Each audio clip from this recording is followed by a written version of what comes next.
Beep, beep, beep. Welcome to the Court of the Edijester. 11th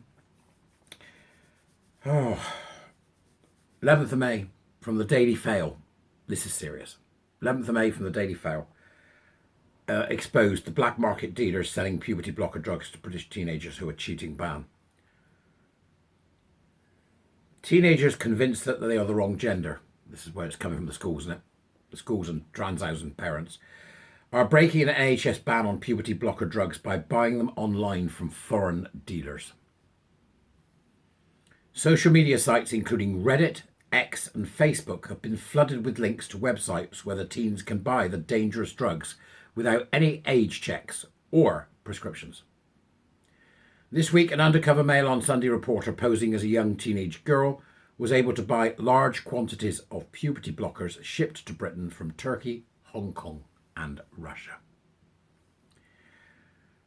Last night, Health Secretary Victoria Atkins said she was appalled and looking closely at new laws to crack down. The drugs, which halt the onset of adolescence, were banned for under 18s by the NHS last month, following an outcry over their use by London's Tavistock Gender Identity Development Clinic, which prescribed them to hundreds of children. The vast majority, by the way, just to interject here in the Daily Fail, the vast majority were gay or lesbian. It's the transing the gay way. That's what puberty blockers are for. It's gay conversion therapy. Okay? Medics warned the drugs can damage brain and bone development and cause infertility. They're butchering a generation of gays again. Gays and lesbians, mostly lesbians, because this is mostly females it's happening to. That led to a damning government review by Dr. Hilary Cass, who said the drugs pose a danger to children. Former Tavistock patients have sued the NHS over the scandal. Dr. Cass also found no evidence the drugs gave the young time to think about whether they really wanted to change gender. You can't do it. We've got to stop all of this right across the board for everybody. But by following advice and links on Reddit, a Mail on Sunday reporter posing as a young teenager easily brought the puberty blocker drugs from 3 different websites. They aren't going to stop till we get some of them in jail. They aren't going to stop until we make whatever drugs it is they're supplying, the same as heroin. It's not going to stop. And even then it won't. Even then it won't. And the NHS is damned if they do and damned if they don't. Because even if these people damage themselves, they're still going to come to the NHS and go, I'm damaged. Yeah, but you did it yourself. What are we going to do? Start turning them away? It's not going to happen. This is a safeguarding scandal of epic proportions. It's just beyond me. The online pharmacist charged from £52 for a nasal spray to £228 for a syringe. One website boasted express delivery and offered a 10% discount for payment with the cryptocurrency Bitcoin. Serkan Senvardar, a dealer based in Turkey, shipped a testosterone-blocking drug called bicalutamide from Istanbul. It arrived in London 7 days after, and our reporter placed the order. Sold under the brand name Casodex, bicalutamide is a prescription-only medication usually used for treating prostate cancer. Here we go again. Same stuff again, isn't it? But influencers posting on Reddit have advised boys wanting to transition to girls that it's pretty effective at basically making testosterone useless. When are we going to start jailing these people? When are we going to start sticking them in jail? Conspiracy to commit GBH against a child. How about that one? How about that one? How about the new act that came in January? Encouraging self-harm as part of that act, right? We wouldn't, if they were on there going, don't eat. If you're anorexic, don't eat because you're so fat. You're huge. Don't eat. Imagine if they did that. They'd be all over it because eating disorders are specifically mentioned. This needs to be in the same breath, doesn't it?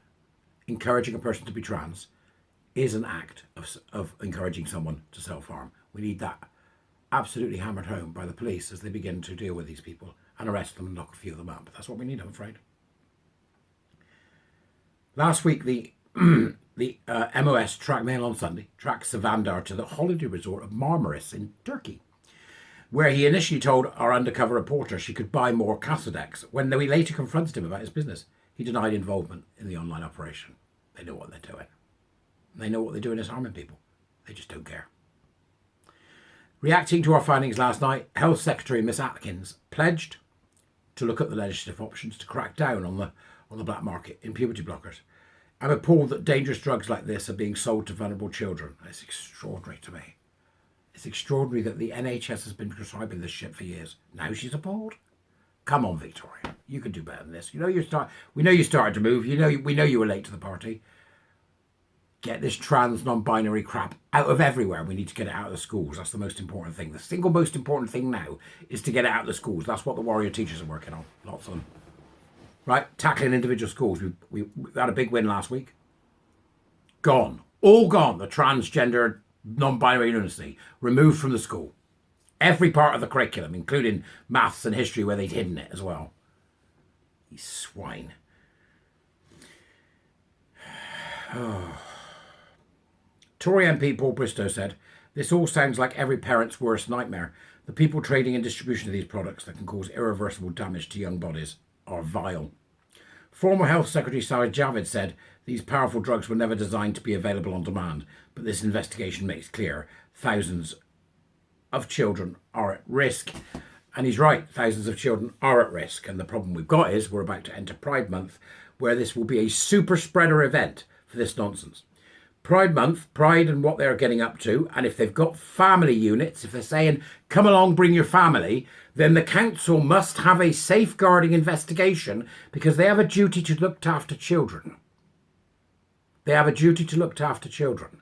And if those looked after children, who we know are part of a cohort that is vulnerable to these lunatics, the council is going to have to make sure that those looked after children, if they turn up at Pride, are not exposed to gender identity lunacy or to trans nonsense or non-binary nonsense, are not exposed to this social contagion of this poisonous, homophobic, misogynistic, child-damaging, anti-science, anti-reality, anti-human boondoggle. Because they are the council and looked after kids are their responsibility. We should all be asking each of our councils, will you be doing a safeguarding assessment before allowing these events to go forward? And if these events are going to go forward, they must either be said to be only for adults, in which case you can't have parades. Because if the parade is going down the road and there's a bunch of mentally ill, non-binary and trans nutters on the top of the train going, yes, top surgery, look at my scars, that's a safeguarding risk for the looked after kids the council are responsible for. They have a responsibility to look after kids. We cannot have them advertising this in public in Pride Month. All of it's got to, it doesn't have to end. I'm just saying we have to have a moratorium on it. We've got to stop the prides until we have a full safeguarding investigation. Likewise, we have to eradicate the Sparkle weekends got to go in Manchester. And so is anything to do with Sparkle. Close the charity down. Charity for what? Cross-dressing men. Oh, give me a break. You'll tell me what you think in the doobers as you usually do. I'll see you later. I've got some Australians to teach. Gonna see my favourite lady with her budgie. I'll see you later. Bye.